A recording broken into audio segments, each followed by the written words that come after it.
হিংসা করা দরকার আপনাদের আমাদের সাথে, আমাদেরকে তাচ্ছিল্য না কইরা হিংসা করা দরকার, কারণ সুখে আছি, সুখে। আর এটা আল্লাহর কাছে শুকরিয়া, আল্লাহ নিয়ামত দিয়েছে। ইমানটা সহ যদি খালি কবরে যেতে চাই তাহলে তো কাম সারা। কেন?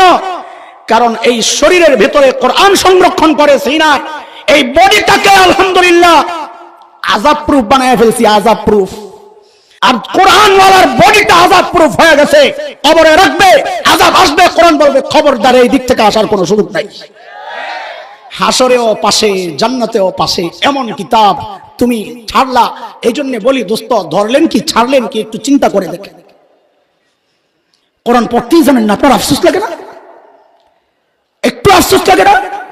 দুনিয়ার সব জানে, চেহারায় ময়লা হইলে ধোয়ার জন্য অস্থির হয়ে যাক, চুলটা একটু বড় হইলে কাটার জন্য অস্থির হয়ে যাক, দাড়ি একটু খোঁচা খোঁচা উঠলে শেভ করার জন্য অস্থির হয়ে যাক, নারীরা প্রসাধনী লাগানোর জন্য অস্থির হয়ে যায়, কাপড়ে এত পরিচর্যা, এত কিছু। পোড়া কপাল, আল্লাহর কালাম শুদ্ধ করে পড়তে পারো না, তোমার তো এই দুনিয়ায় থাকার কোনো অধিকার পাই।